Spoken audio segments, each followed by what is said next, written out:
The Simone Feiler Podcast, giving authors a platform. Welcome to the podcast. G'day there, I'm Simone Feiler. If you're a leader or aspiring to be one, then this is definitely the episode for you.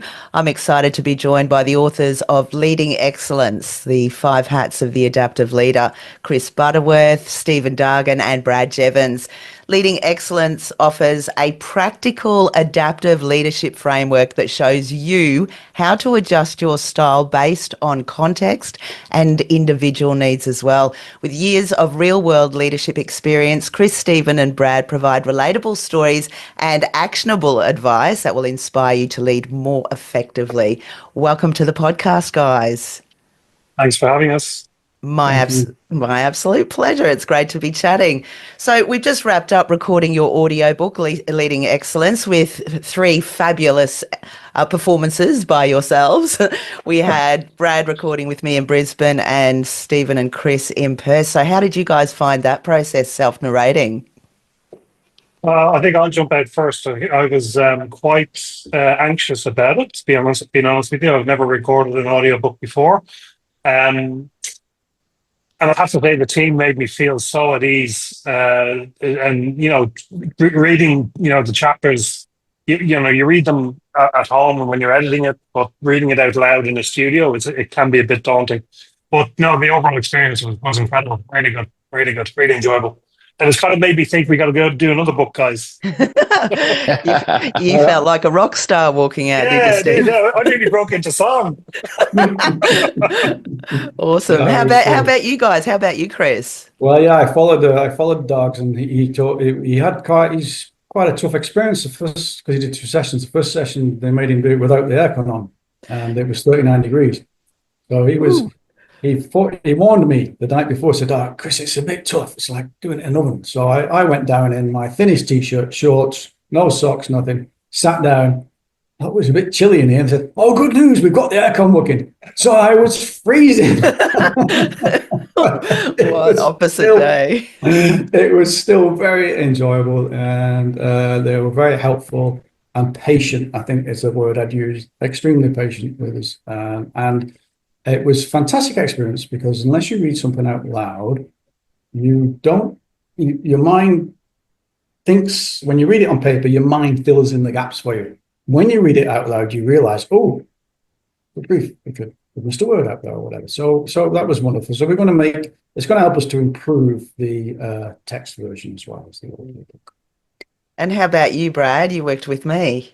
Yeah, so it was awesome getting to work with you. And I think the thing I'd say was just so low stress and so easy. I was like the guy said, I was a little bit nervous going in, didn't know how many mistakes I'd make or how long it would take, but we nailed it, knocked it out of the park, and it was just so enjoyable working with you on it. So I think the process you've got down is just so slick and smooth. Sweet. You make mistakes, like I guess we all do. Your mouth gets dry, you get tongue twisted, but yeah, the way that you did it, it really just flowed so smoothly. So thank you. Fantastic. I'm so thrilled to hear that you guys all enjoyed it, and that you felt really positive about walking out of there, that you put down a good product, which you have. It's amazing.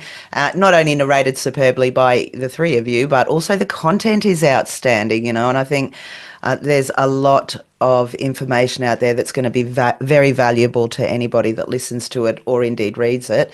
But you did make a comment, Chris, about, you're not the first one to say this to me, that I wish I would have done the audiobook first prior to going to print, because, reading it out loud does give you a completely different dimension on the actual content, right? Because reading in your mind is one level, but you pick up a few more mistakes that might be in the print, like a comma there or the words missed there or whatever. So if you write another one, do you guys think that you would be reading it out loud, whether you're doing an audiobook, before you put it to print? I think you got a good point there, Simone. I never thought about that from that angle, but there's relevance to it. I tell you, for listeners, the amount Simone can multitask at the same time as recording, highlighting bits I need to do differently with the recording, but also capturing and read the bits that I read differently because really it wasn't written effectively in some elements. Unbelievable. You can multitask like no one can. Thank you. Years of practice. That's it. That's it. Yeah. But anyway, this is about you guys. How did you guys all meet? Also, I was lucky enough to have a complete change of career back in 2013, Simone. So from being a sales leader running large sales teams to then getting introduced to cultural transformations and meeting Chris Butterworth back in 2013, kind of, it's like a game of two halves. It completely shifted my whole career. So Chris and I have been, he's almost like my quasi mentor, and has been for the last 12 years. And I was in financial services for 30 plus years, and we've always talked about, writing a book based on the learnings and experiences that I've had over the many different roles and leadership exposures that I've had. So we never got a chance to write. Chris has this is Chris's sixth book, I think it is, Chris, and one of his other books, Why Bother? We were going to do a book on why bother in the financial services. So we'd never got that off the ground. And then I entered into the mining industry, and we continued our talkings, and we just were sitting down one day, and then said, okay, well, let's write a book. And I think Chris had also had the same experience with Brad. And we said, oh, there's three of us here all together. So why don't we just do it together? I'd never met Brad before, but we hit it off because like-minded people, and pretty much the same experiences. So it was great. Yeah, I think I can just say ditto to Dargs with Chris. So Chris is a mentor and really helped me learn and set on this path of truly significant things that change that sticks, truly helping companies get better with a real human focus. And I think the other thing I'd say with Dargs was that, I got to know Dargs virtually, it's interesting, isn't it, Dargs, where you never meet someone in person. And I guess I always just picked off right from the start that Dargs is a genuine person. But it really hit home to the nth degree, Dargs, when I met you in Melbourne for the first time for the book launch. Yeah, and just in that cafe. I thought you were a lot smaller, and then when I saw the height of you, I got surprised. Everyone like with the nth degree to what Dargs takes is everyone's that we're in this cafe, small little cafe at the hospital. We meet for the first time. First of all, there's hugs involved, which I think is really cool. And then secondly, we got up to leave. And I think we're all a bit rushing, and like Dargs goes, hey guys, part of respect here is that, like, come on. And we grabbed our rubbish and grabbed our coffee cups and took it up to the counter and in the bin. I was just like, man, that is ultimate respect. Like, Dargs, that one element just won me over with you even more, mate. And and I think that's why we all share the same views on respect for people and truly trying to help companies. And it's just been great coming together, and our common history with Chris. And then what about you, Chris? How do you feel about all of it? Well, What, from your perspective, how does it look? Very, very nice comments from both people who wrote large parts of the book. And Brad asked me, I think we were just having a meal, Brad, when I was visiting Brisbane, and he said, what about another book, Chris? And I wasn't sure, but he had a great idea for a title, because we came up with a leading excellence title first.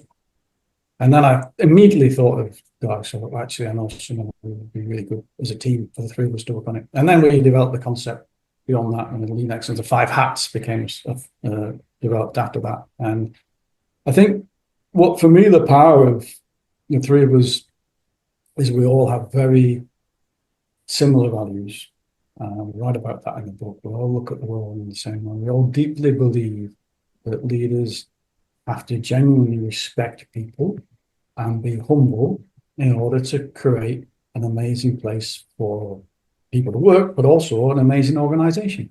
And I think why the three of us wrote the book is because we genuinely believe that. We've seen it work, and we know that that is the right thing to do. And it's the way we try and behave ourselves as well.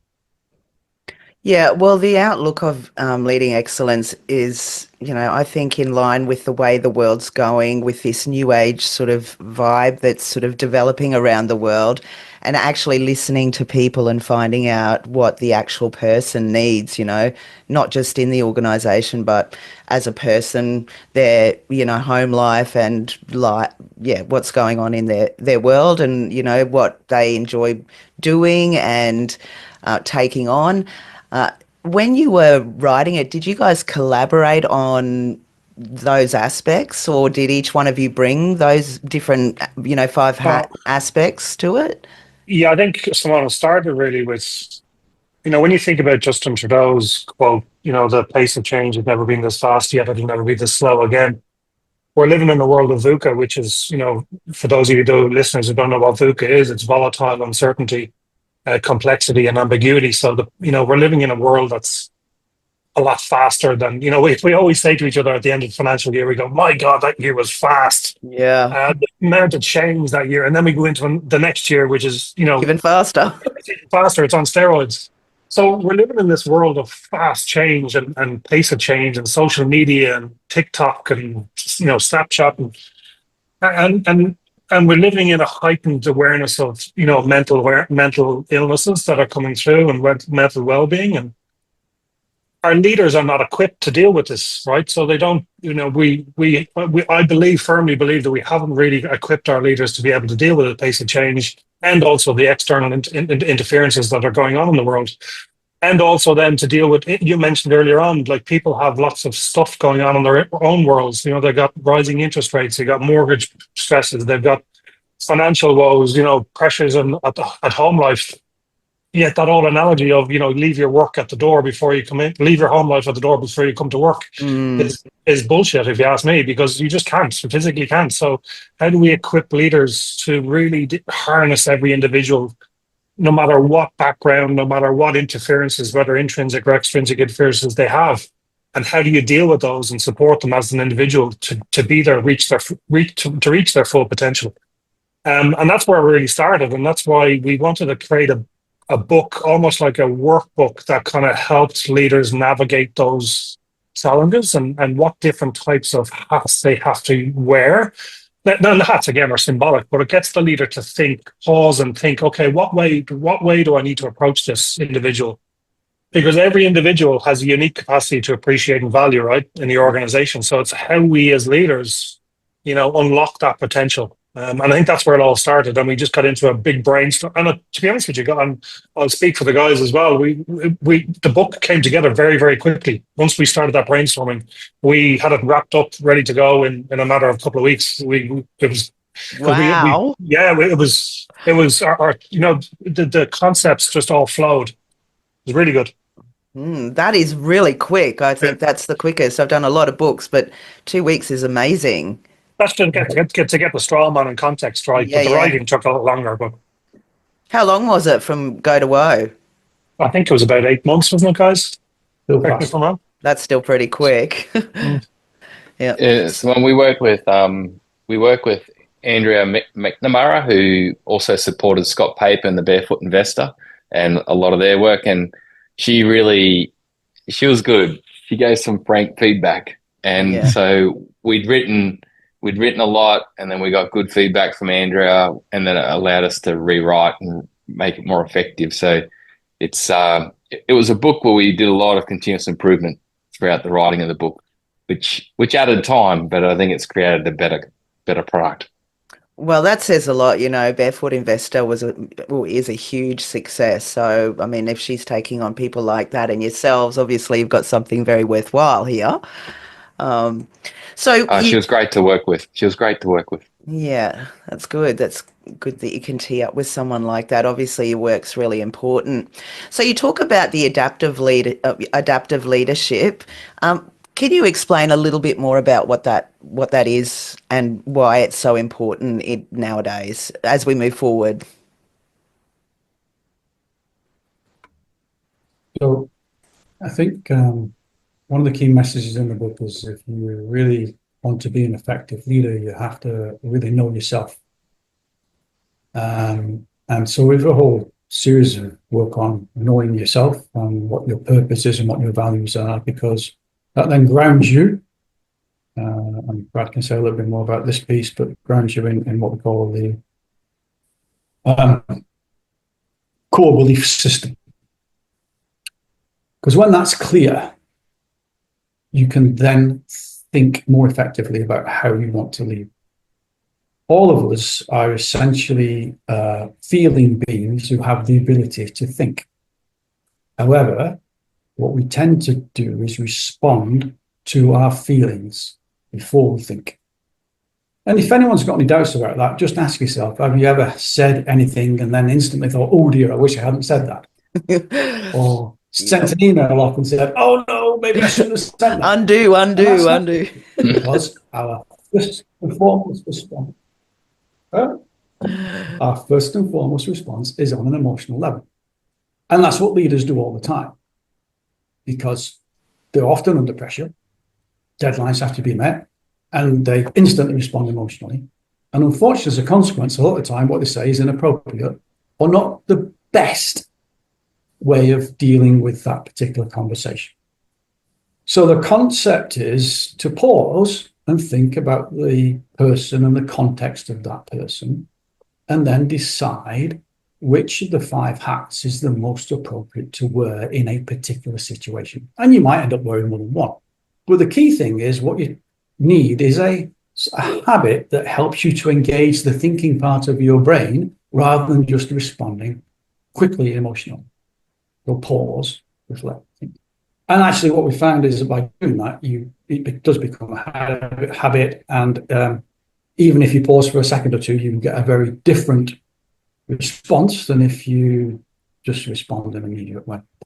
And so building that habit, and then the idea of the hats, it helps you to think about, well, what might be an appropriate response in any particular situation.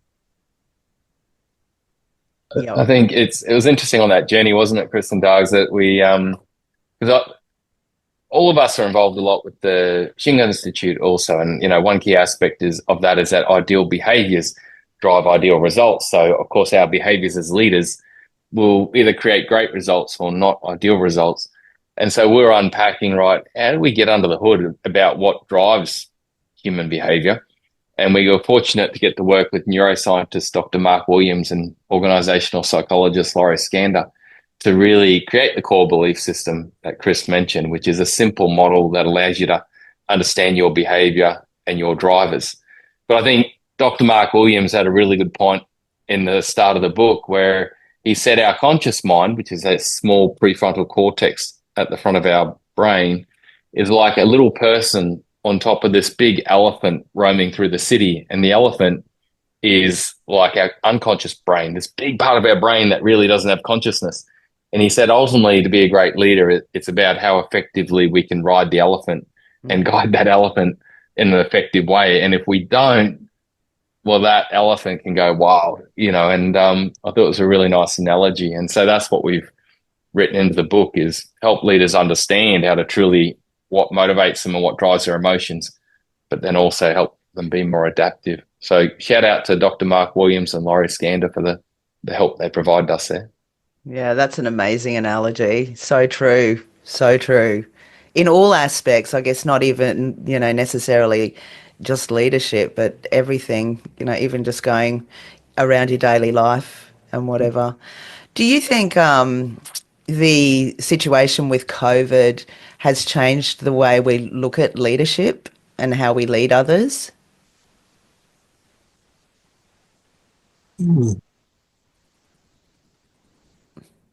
I think it's made it harder. Lots of things are making leadership harder, like everything's changing faster, expectations are higher, the breadth of things that leaders need to do and the responsibilities they've now got are enormous. That COVID has meant that there's less chance for informal interactions if people are working from home. So we need to be conscious of that and plan for it. But ultimately, I think that what we've written about in the book will help, because we talk about how you have the right conversations. So if you're thinking about the context of a person who's working at home on their own, what hat you wear and the context of that conversation might be different. So we're planning for those conversations. Dargs, you experienced this firsthand, I think, in terms of some of the impacts of COVID.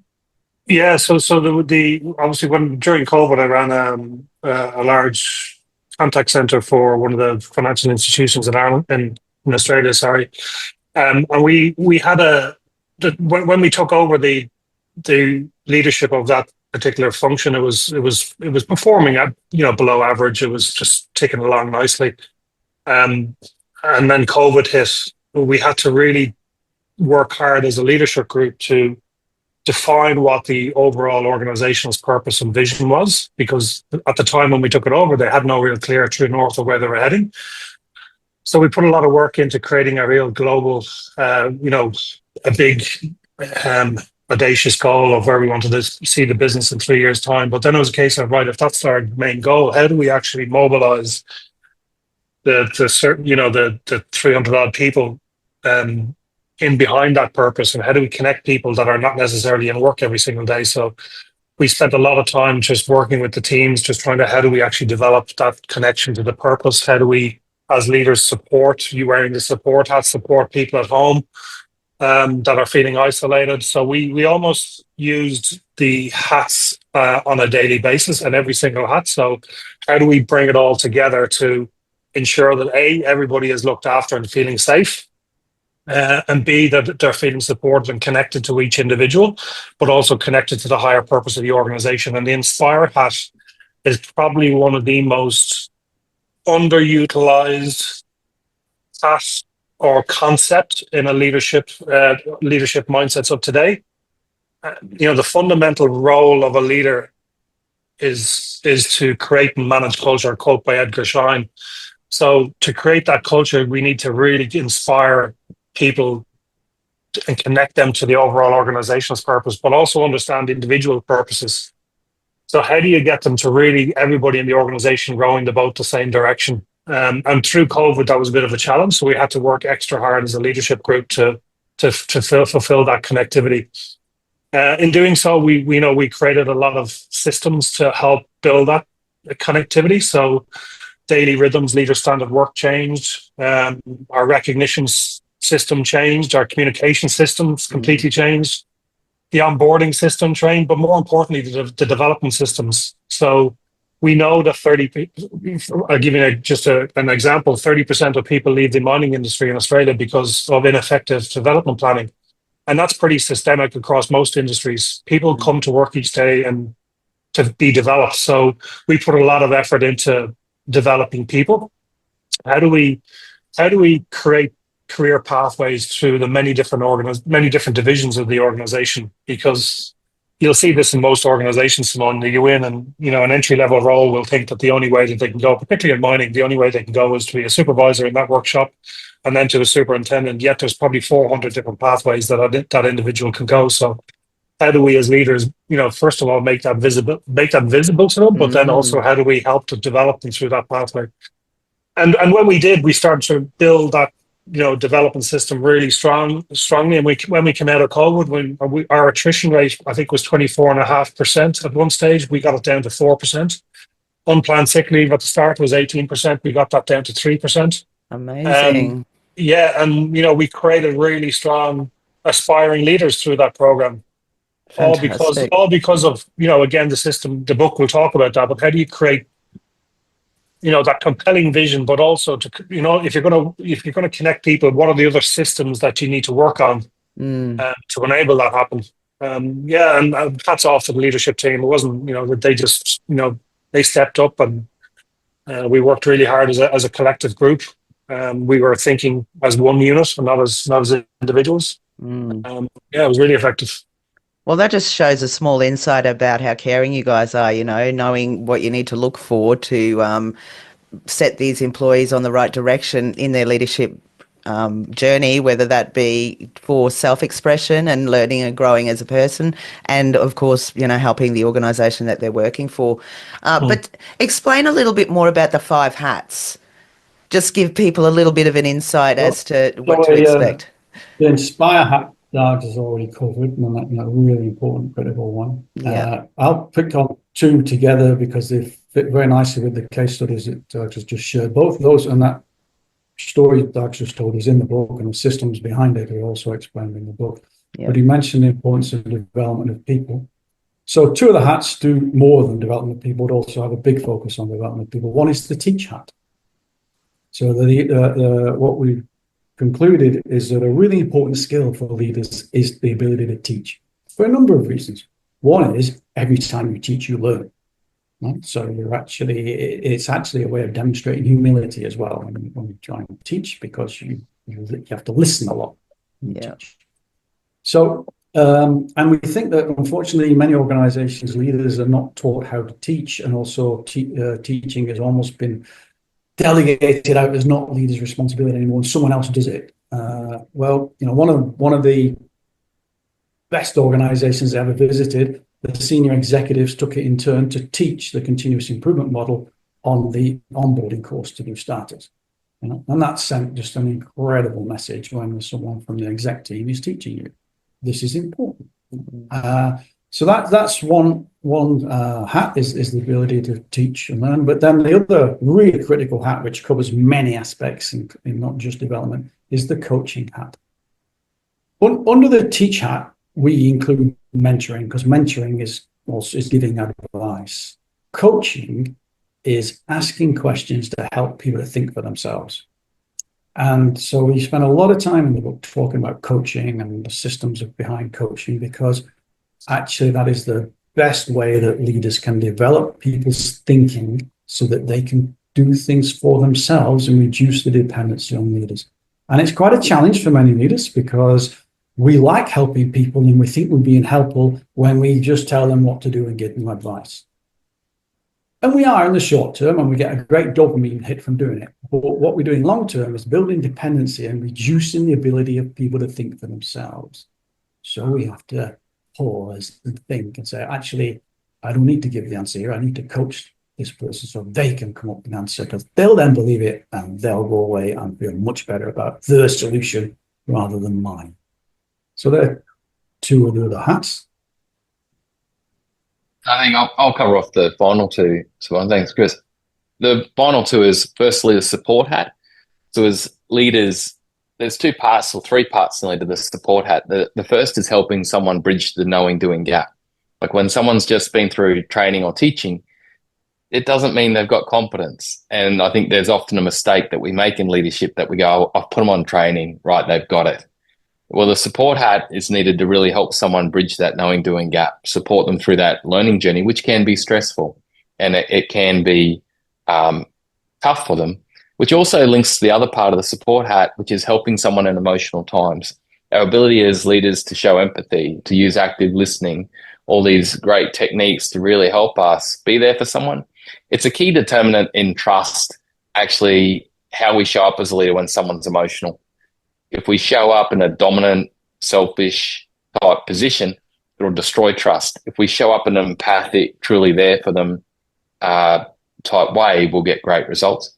And the final element of the support hat that Chris really brought strongly to the book was recognition, actually recognizing great behavior, recognizing the ideal behaviors that we see, and also elements of teamwork, which is written about in the book. And the final hat is the direct hat, which is using direct language. And it is an element of dominance. And we feel it's something that has been lost a lot in leadership books over the last 20, 30 years. Okay, in the past, it was used far too much, and you still got to be careful not to wear the direct hat too much. But when it comes to a safety situation and someone's about to get hurt, or equipment's about to get hurt, or the environment's about to get impacted, the direct hat is what you wear. Is just be direct to the point. But the other aspect of the direct hat we talk about, and I need to add another topic of the book we write about a lot, which is strategy and behavior deployment, how you help teams actually define behaviors and define culture, then allows team members to lead it. And these look like team charters or ideal leadership behaviors or ideal behaviors that the teams actually pull together that links their culture and their purpose. But ultimately, once you've got that, of course, you're going to support it. You're going to recognize great behavior.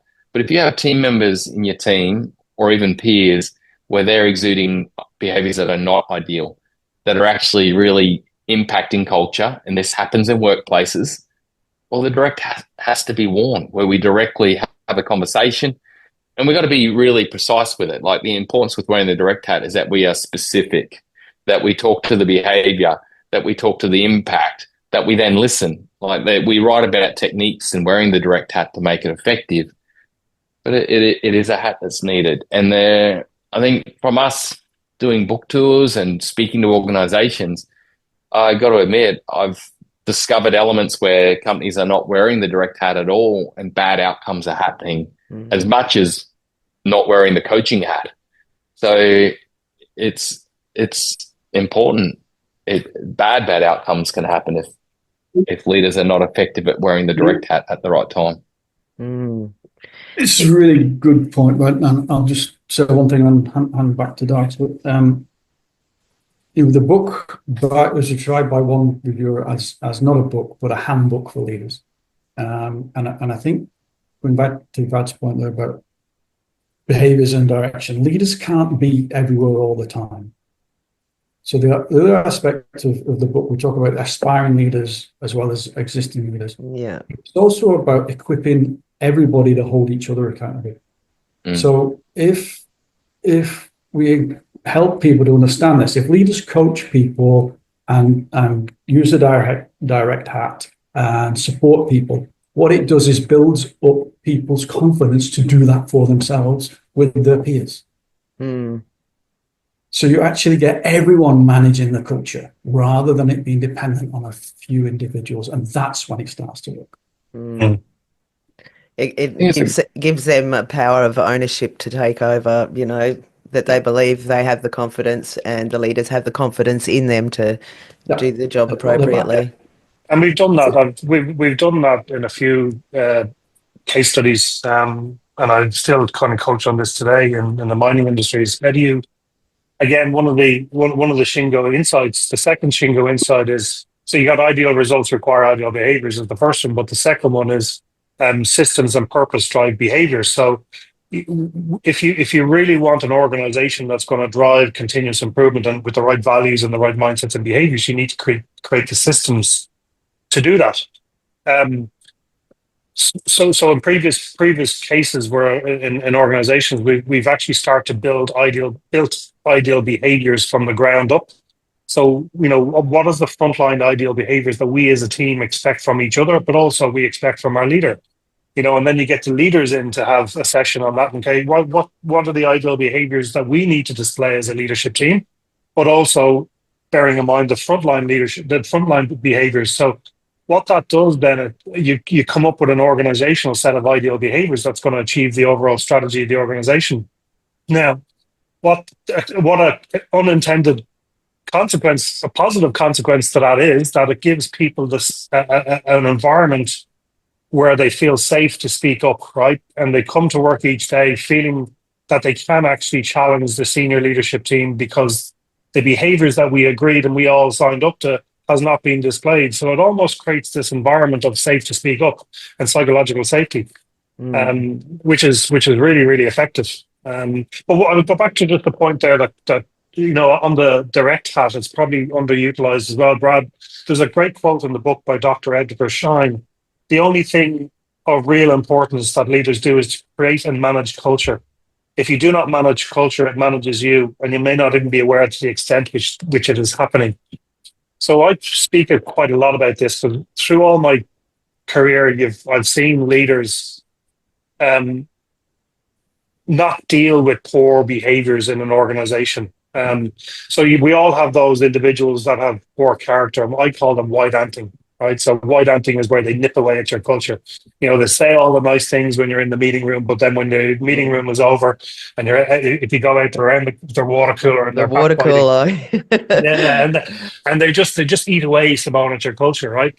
But what leaders tend to do is they manage them to another leader to manage, right? And it just passes the problem around, or they don't manage them at all. And what happens then? Very quickly, your culture gets destroyed. So I think that's a really, really powerful quote. If you're anything from this podcast, take a look at that quote and really truly get deep into what that actually means. First of all, you have to create the culture that you want, but then you also have to spend a lot of time and effort in managing that culture. So out of the 5 leaders or the 5 hats, and in your experience, do you think there's more organisations that sort of lean towards one or two of the hats and have, not the others so much? Or, is there a problem that you have found in your experience that they're not utilizing all these approaches that they could be, and which ones are they using poorly in the nicest possible way. It's funny that Chris and Brad have run a couple of workshops on this, and in the workshop there's a little survey to say what hats are used. Each individual used those hats, and they're all scoring pretty low. The Inspire hat is one that people don't use enough, and I think that's, if you go back to the Shingo principles of create constancy of purpose, the word constancy of purpose is quite important. Constancy, leaders' role is to continually connect their individuals on the front line to the overall purpose of the organization. So it's almost, I like to use the term, they almost need to get boring in their language about connecting people. So thanking them, recognizing them for doing a job well done, that's connecting them to the overall organizational strategy and vision. So that's one that's underutilized. Chris, Brad, you probably have a bit more experience from the workshops you've run. I think we do that exercise. It's in the book. We do it twice. We actually ask people right at the start of the book, say, well, where are you now? And then do it again at the end of the book, say, where do you think you are? And there's a whole section on how to develop action plans to get better at that. And every time we've done that with people, it's usually, we've developed 5 levels of maturity in the application of the hats. And we typically see it at 2 for most people. One, occasionally people put themselves at a 3 on one of the hats. But wow. I think it's partly just because people haven't thought about it in this way. It's not that they're bad people. It's just what the whole idea behind this was to give people something tangible that they could action to become even better leaders. Exactly, as the title says. And I think Yeah. And they're demonstrating humility a lot of the time when they're saying, oh, actually, you know what? I just haven't thought about it this way. So I'm going to put myself at stage 2, which is I need to learn more. And that's fantastic. So if we can have that influence on people to help them to be hungry to learn how to be even better leaders, then that's our mission achieved. There's another bit I'd add too from the book, which relates to the Inspire hat. Dargs wrote a chapter on how do you connect teams and people throughout the whole company to purpose and aspirational goals. And it's called Strategy and Behavior Deployment. And I ran a workshop this morning, a 1-hour speaking event. So I spoke at an event they largely wanted me to lean into the coaching hat, but the conversation ended up leading off into strategy. And we asked the question, like, how many of you, these are all academics and people from unis and been through uni. And I said, how many of you at uni got taught about how to deploy strategy and culture down to all levels of the business? And not one of them raised their hand. Wow. So all of them got taught how to develop a strategic plan. All of them got taught how to define values. No one got taught how do you connect the whole company to that. And when you think about it, that you create value for customers at the front line, that's where you win or lose. And I can't believe our unis aren't teaching on this stuff. But I think what the challenge is, a handful of great companies have really nailed it, and they use it to scale and go like a rocket. And I guess it's just never really cut over many unis. They're just, I don't know why. Chris and Dargs, do you know why? Did either of you go to any uni and get taught that stuff on strategy and culture deployment, how to properly connect people to their purpose and the inspiration hat? But this was a whole room of people and not one. A whole room of people who've been through university. Yeah, I think that's why the book evolved to where it is today, Simone, because there is nothing that teaches our leaders to be leading in today's world, right? Because as I said earlier, it's a world of VUCA, and it's just incredibly complex. Yeah.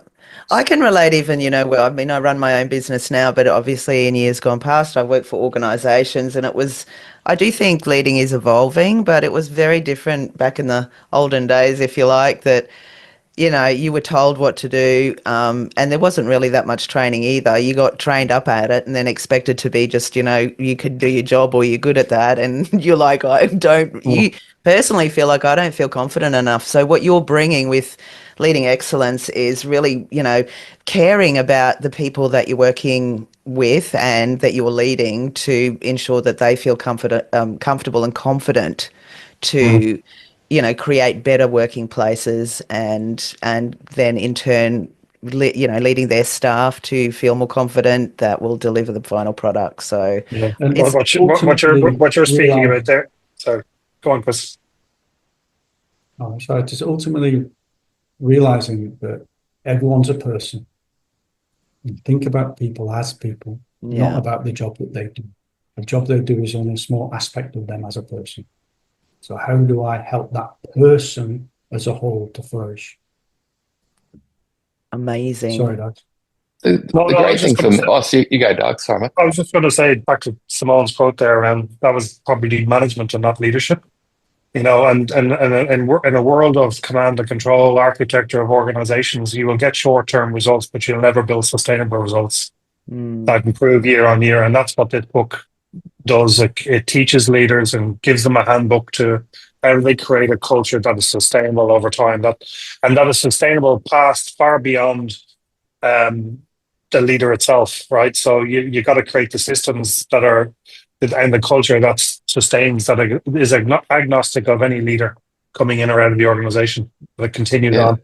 I think Simone, you hit a... Oh, sorry, Simone. Sorry, I think you hit a hot topic for all three of us, as you see, Simone. We're jumping on this topic of respect for people. Because, like, Simone, for me too, and I know for Chris and Doug's too, like, there's just a massive win-win, right? You engage the hearts and minds of every employee right down to the front line. They have a better day at work. They feel they're making a difference. They go home from work feeling happier, more empowered, more respected, more confident. That flows over into their home life, which flows into our communities. Then you have leaders who actually have more time because every problem's not going to them. They can start to think about, right, we're performing well, we're getting ideal results. Wow, this is really pumping. Right, now how do we actually really sink into this bit to reduce environmental impact? And That's right. How do we really sink into this extra community work we want to do? Because we got the cash, we got the time. Let's now really reduce environmental impact and really make that difference. And it's just such a massive win all round, but it's not that common, unfortunately, Simone. Well, you guys are making a difference, right? Just writing your book, or, coming together on this topic, because the one thing I kind of took away from it is you're creating a community within an organisation where you all feel like you're part of it and you all feel like you matter and you all feel like you're being heard. So congratulations. I think you've done an outstanding job. And all three of your writing has just sort of fit in beautifully together. Obviously, you've all got different outlooks on this topic, but the way it's all come together is amazing. And I think anybody that reads it, aspiring leaders or people that have been leading for many years, will definitely walk away with something valuable. Thank you. Yes. Thanks, Simone. What about the Shingo Institute? You've all mentioned that. So tell me a little bit about that and how you're all part of it and what it is. I'll let Chris take that one. Yeah, Chris. So Mr. Shingo was an industrial engineer who helped Toyota in the 1950s to develop what is known in the West as the Toyota production system. But what really should be called, if we want to understand it, is the thinking people system. Because Toyota build people, not cars. They build people who can then build cars. And so he's written over 20 books. He was honoured with an honorary doctorate at U State University. He sadly passed away since then, but there's an institute called the Shingo Institute, which was formed in his honour, and was also, he was the president of that, and then his son was president of it until a couple of years ago, and he also passed away. But the Shingo Institute's mission is to promote Shingo's teaching, to promote cultures of continuous improvement and to constantly improve how we do improvement. And so the Institute runs workshops. It offers what's called the Shingo Prize, which organizations can challenge for. It's recognized as the most prestigious prize in the world for continuous improvement. Several of the case studies we use in the books are organizations that are on that journey, challenging for that recognition. And it's very tough. That recognition means you have got to show you've embedded a culture of improvement for at least 3 years. Right. And that you designed systems that drive it, so it's not dependent on individuals. Mm. So we are. I'm lucky enough to be a faculty fellow of the Shingo Institute and an academy member. There is an annual conference in the US and one in Europe. And this year, for the first time, there will be a conference in Asia Pacific, which will be in June in Bangkok, which I'm not able to get to, but Dargs is presenting at it. So highly recommend that. And I think Brad's planning to go along as well. And the Shingo Institute does a lot of good work. We teach Shingo, we think Shingo, and promote it in a way that we interact. And lots of our messages in the book are underpinned by the thinking of Shingo. Mm. Well, I'm sure the late Mr. Shingo would be incredibly proud of you guys with your new work, as from what you've just said then, it certainly staples down exactly what you've just described, that you're looking after the people and, bringing them together as a community. So well done. Thank you. Thanks so much. So what, obviously your print book's already available and out, and it's in an ebook format, but audio is coming very soon. Have you guys been asked for the audiobook? Is that why you decided to make one? I was asked multiple times today. Lots of people being asked, but also for me, a personal thing was there's a case study in the book by the Guide Dogs charity, and they actually hosted the book launch in Sydney. And I gave them some books in return, and they said that thank you very much, but at least 50% of our team are visually impaired, so we won't read it. They won't be able to read it. Yeah. And then we said, well, that's not right. So we should do an audio book. Yeah. One of the drivers. You'll certainly reach more people, and obviously more people need to hear your work. And you just mentioned before you're also getting it translated.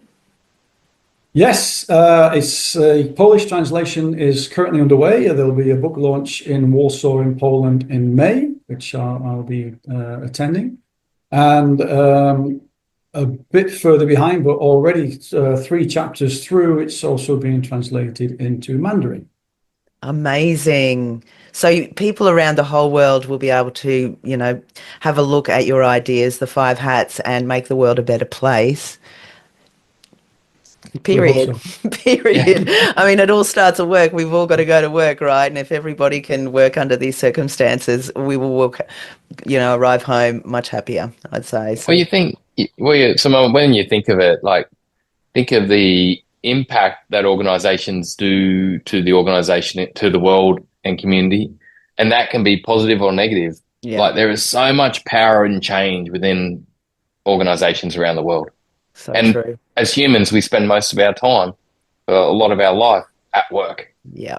And if they can be more engaging, improving, innovative, thoughtful, motivating environments, people live better lives. It's massive, massive opportunity. I think most of the 3 of us live by some sort of purpose of create a better future for generations to come. We've all got a different spin on it, but it's just how do we help organizations get better so that we create better outcomes for those to come in the future and the planet that they live in. It's a privilege to be a leader, not a right.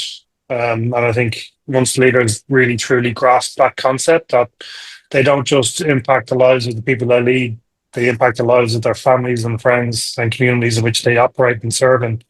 So how the leader respects that each individual in their team has a direct correlation to the impact that they have on their families and friends. So yeah, a big, powerful concept when you think of it that way. Absolutely.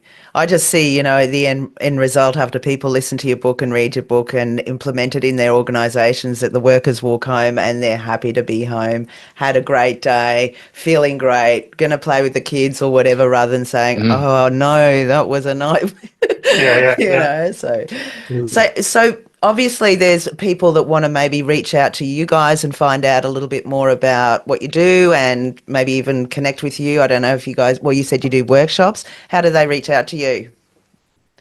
We're all on LinkedIn, but also there's a book website, which is www.leadingexcellencebook.com. And we're all on there, and people can download the book from there as well. And you're also spread out throughout the world.